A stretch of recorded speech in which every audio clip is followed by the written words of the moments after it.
பிரியமானவர்களே, இயேசுவின் நாமத்தில் நான் உங்களை வாழ்த்துகிறேன். மலேசியா தேசம் ரொம்ப அழகான தேசம், சின்ன தேசம், செழிப்பான தேசம். எங்க பார்த்தாலும் பச்சை பசேன்னு சோலைகளை பார்க்க முடியும். இது என்னை ரொம்ப கவர்ந்து கொண்ட ஒரு தேசம். இந்த தேசம் ஒரு சின்ன குட்டி தேசம்தான். மொத்தமே 3.5 கோடி மக்கள் தான் வசிக்கிறாங்க. அதுல மலை மக்கள், அவங்க தான் அதிகம் பேரு. அப்புறம் அதுல சீன மக்கள், அவங்க ஒரு 24% இருக்கிறாங்க. அப்புறம் தமிழ் மக்களை இந்தியர்கள் அப்படின்னு தான் சொல்றாங்க.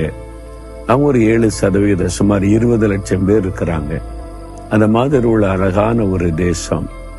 இந்த தேசத்துல நீங்க பாத்தீங்கன்னா பாம் ட்ரீஸ் இருக்குல்ல, பாம் ட்ரீஸ், இந்த பாம் ஆயில்லாம் சொல்றாங்கல்ல, அந்த மரங்கள் ஏக்கரா இருக்கும். இங்க இருந்து தான் நிறைய ஏற்றுமதி எல்லாம் பண்றாங்க.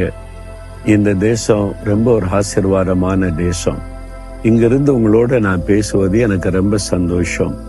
இந்த தேசத்துக்கு நான் 30 வருஷமா ஊழியத்துக்கு வருகிறேன். பல மாநிலங்களில் போய் ஊழியம் செய்திருக்கிறேன். ஒரு 13 மாநிலம் இருக்கிறது. இப்பவும் ஒரு அழகான ஒரு சோலைக்குள்ள இருந்து தான் உங்களோட பேசுகிறேன். ஆண்டவர் இந்த நாள்ல உங்களுக்கு என்ன வார்த்தை வச்சிருக்கிறார் தெரியுமா? 40ஆம் சங்கீதத்துல 17ஆம் வசனம், நான் சிறுமையும் எளிமையும் ஆனவன், கர்த்தரோ என்மேல் நினைவாயிருக்கிறார். பாத்தீங்களா? நான் சிறுமையும் எளிமையும் ஆனவன். தாவீது என்ற ஒரு பக்தன் சொல்றாரு, நான் ஒரு சிறுமையும் எளிமையும் ஆனவன், கர்த்தரோ என்மேல் நினைவாயிருக்கிறார். அதை நினைச்சாலே உள்ளத்துல ஒரு சந்தோஷம். சிலர் கேட்பாங்க, அது என்ன நினைப்பீங்களா பிரதர் என்று கேட்பாங்க.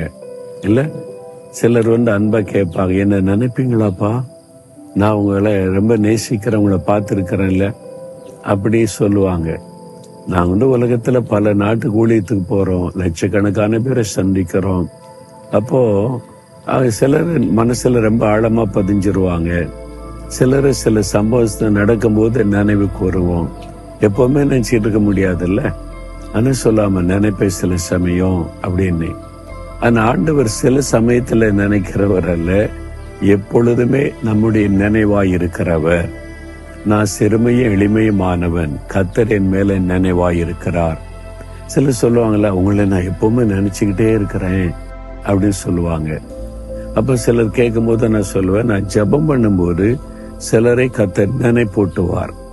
அவங்கள நான் மறந்திருந்தாலும் நினைப்பூட்டி அவங்களுக்காக ஜெபம் பண்ணு அப்படின்னு சொல்லுவார். அவங்க ஏதோ ஒரு ஆபத்துல இருக்கலாம், பிரச்சனையில இருக்கலாம், ஜெப உதவி தேவையா இருக்கலாம். ஆண்டவர் அவங்களை நினைவுல வச்சிருக்கிறதுனால அதை எனக்கு ஞாபகப்படுத்தி ஜெபிக்க சொல்லுவார். சில ஊழியரை நான் சந்திச்சு 10 வருஷம் 15 வருஷம் ஆயிருக்கும். அவங்க இப்ப எப்படி ஊழியம் செய்யறான்னு எனக்கு தெரியாது. அந்த நாட்டுக்கு போயிருப்பேன், பார்த்திருப்போம்.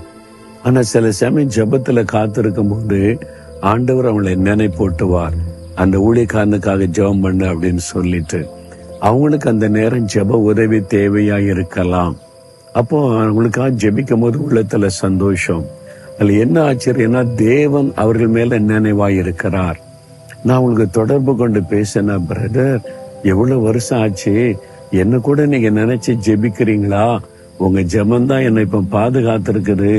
ஊழியத்தை விட்டுட்டே போயிடலான்னு நான் இருந்தேன்.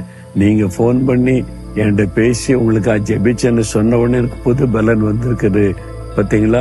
அப்படி சொன்ன சில நபர்களை என் ஊழிய பாதையில பார்த்திருக்கிறேன். அப்ப தேவன் அவர்கள் மேல நினைவா இருந்ததுனால என்னை நினைப்பூட்டி ஜெபிக்க வைத்தார். அந்த மாதிரி தான் நாங்க சந்திக்கிற சில ஆட்கள், நாங்க போய் தங்குகிற சில குடும்பம், நாங்கள் சந்திக்கிற சில ஊழிய சம்பந்தப்பட்ட ஆட்கள், பலரை சந்திக்கிறதுனால எல்லாரும் எப்பவுமே நினைக்க முடியாது. அந்த ஜெப நேரத்துல தேவன் நினைப்பூட்டுவார். அப்ப எனக்கு தெரியும், கர்த்தர் அவங்க மேல நினைவாய் இருக்கிறார். யார் ஜெபித்தாலும் ஜெபிக்காட்டாலும், யார் நினைத்தாலும் நினைக்காட்டாலும், கர்த்தர் உங்க மேல நினைவாய் இருக்கிறார். அதை மாத்திரம் மறந்துடாதுங்க. ஏன்னா உங்களுக்காக சிலுவையில ரத்தம் சிந்தினவர், உங்களுக்காக சிலுவை சுமந்தவர், உங்களுக்காக பாடுபட்டவர், அவர் உங்க மேல நினைவாய் இருக்கிறார். அதனால இயேசுவே, நீங்க என் மேல நினைவாய் இருக்கிறீங்களே, அதுவே எனக்கு சந்தோஷம். என்னை நினைச்சிருக்கிறீங்களே, அதுக்காக ஸ்தோத்திரம் துதிச்சு பாருங்க, உள்ளத்துல சந்தோஷம் வந்துடும். இவங்க எல்லாம் என்ன மறந்துட்டாங்க, ஏன்னா எவ்வளவு அவங்கள நேசிச்சேன், உதவி எல்லாம் செய்யறேன், என்னை மறந்துட்டாங்கன்னு வருத்தப்படாதங்க. மனிதர்கள் எல்லாரையும் எல்லா காரியத்தையும் நினைவில் வைத்துக் கொள்ள முடியாது. ஆனா ஆண்டவர் தான் நம்ம எப்பொழுது நினைக்கிறவர். அதை நினைச்சு சந்தோஷப்படுங்க. இருதயத்துல கை வைத்து சொல்லுங்க, ஆண்டவரே, யார் என்னை மறந்தாலும் நீங்க என் மேல நினைவா இருக்கிறீங்களே, அது ஒன்னே எனக்கு போதும் ஆண்டவரே. என்னை எப்பவுமே நினைக்கிறீங்க, எனக்காக சிலுவையில மறித்தீங்க, ஆறுதல் படுத்துறீங்க. ரொம்ப சந்தோஷம். நான் உங்களை துதிக்கிறேன். இயேசுவின் நாமத்தில் ஆமேன், ஆமேன்.